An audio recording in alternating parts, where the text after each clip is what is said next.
Democrats getting a wake-up call on the midterms as liberals take Biden's us versus them narrative to the next level.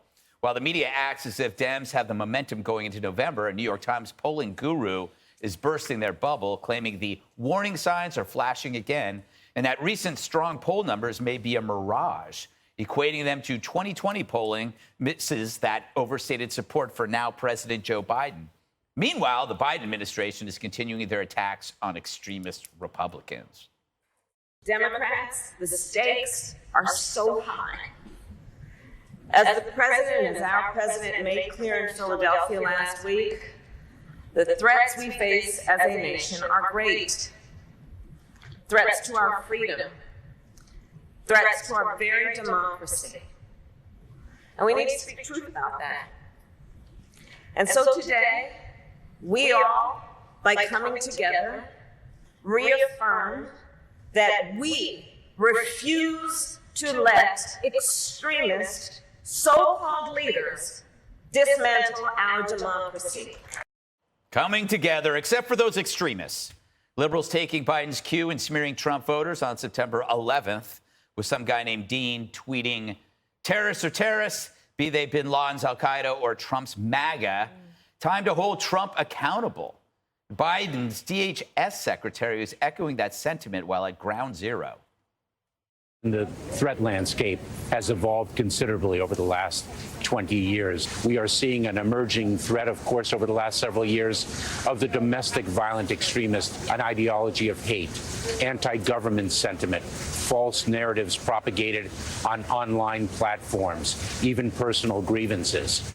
You know, Dana, I was going to talk about the polling, but I didn't even see that. Yeah.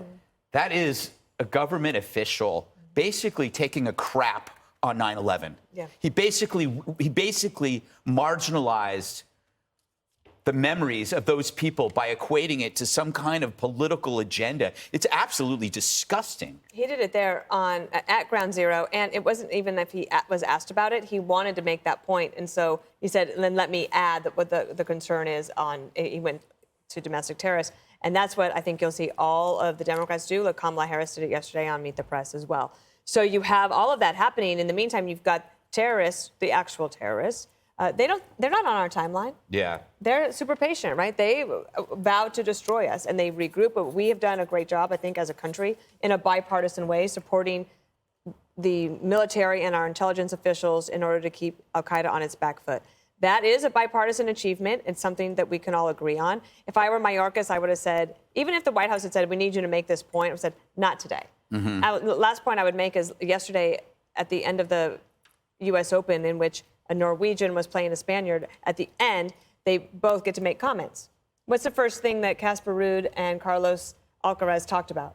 This solemn day, this important day, this emotional day, and thank you for letting me share it with you. I have you in my thoughts and prayers. I'm sorry for what happened to you. Like, that was their instinct. And then you have somebody like the Homeland Security Secretary at Ground Zero saying that, which was, it's beyond disappointing, but also not surprising.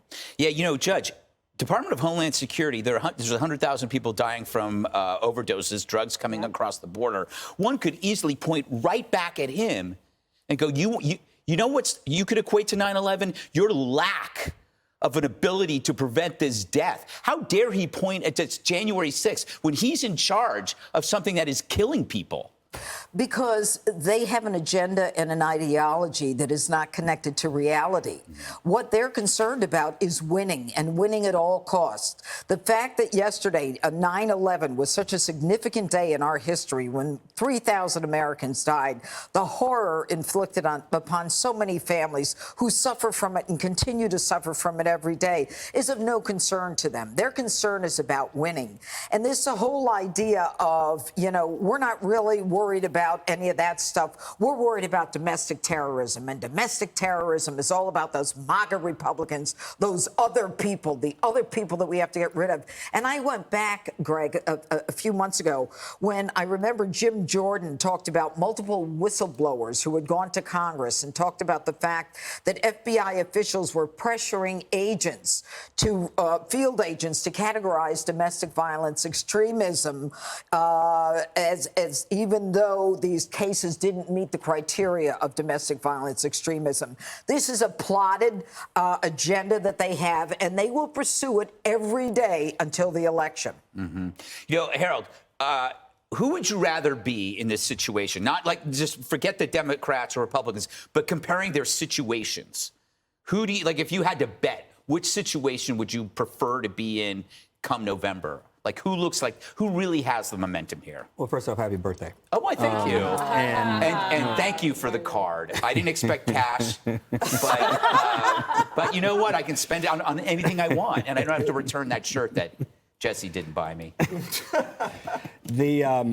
Look, I think when politicians try to politicize this day, yesterday is a bad day. I remember where we all were last year. We were at Met Stadium, and the U.S. Open final was that day also. We happened to be at the baseball game, and how great it was to be on that set with so many, including the Tunnels to Tower founder, who reminded us all, and Jesse, who you read like an 8-minute thing saying the $1 million that Fox had given on behalf of trying to build homes.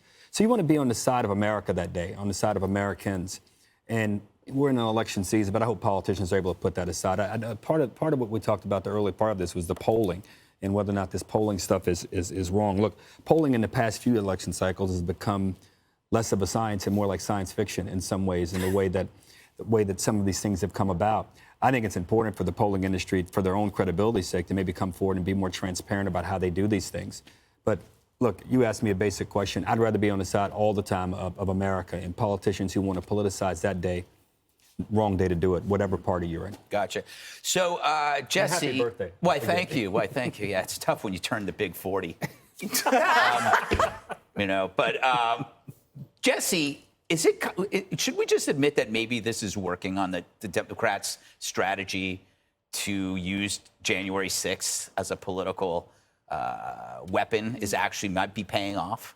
It is paying off. They're raiding. They're stealing people's phones. They're probably listening to my personal conversations. Oh, God and I help know them. that they're listening, so I'm trying to throw them off a little bit. But it's really dangerous because you have the media and the FBI and probably the CIA all on the same side. They're using all the Bush war on terror tactics against not al-Qaeda or ISIS. Yeah. They're using it against MAGA Republicans. Do you remember, I don't know, during the Bush years, they said, Democrats, stop politicizing 9/11. If you were a Republican and you wore a flag pin, they said you were politicizing 9/11. Now they get up on 9/11 and call half the country terrorists. How is that not politicizing 9/11? January 6th is their 9/11. It's what they've been waiting for. It was the only war they actually wanted to fight. They didn't want to fight the Cold War. They were AWOL, didn't really want to fight the war on terror. Remember, all the top Democrat lawyers wanted to go represent al-Qaeda. Remember, they flew down to Gitmo? That they did pro bono. How about Chuck Todd, totally in on this war game? The question, we are now facing a threat from within. Is the threat equal or greater than the threat we faced on 9/11? What kind of question is that, Chuck? That's like, are the Republicans racist pedophiles, or are they worse than racist pedophiles? Also, I remember the war on terror. You remember how the Democrats were so upset about the Muslims? Oh, Islamophobia, that is the worst. Islamophobia is actually worse than radical Islam. And they would always say the same thing. Not all Muslims are terrorists. What do they say today? All Republicans are terrorists. They give them more of a benefit of the doubt. Also, you see now they're saying if you believe the election was unfair, that makes you a threat to democracy. Well, if you look at the polling, more Democrats think the 2016 election was rigged than Republicans think the 2020 election was rigged. They say, if you have a personal grievance, that makes you a radical. I don't know about you. I have a lot of personal grievances. I hope they don't put me on a terror watch list. Yeah, that's a good point. All right. Boy, that's very unsettling, the whole thing. It's your birthday. Relax. I know, I'm trying to. Gonna eat a steak. I'm thinking about it now. All right, coming up, a Democrat mugged by reality. California liberal wants harsher rules for your guns, but you can't even keep hers from getting stolen. Hi, everyone. I'm Brian Kilmeade. I want you to do me a favor. I want you to click to subscribe to the Fox News YouTube page. This is the only way that I know for sure that you're not going to miss any great commentary, any great news bites, any great interviews coming your way on Fox. You can get it all here on YouTube. So subscribe right now.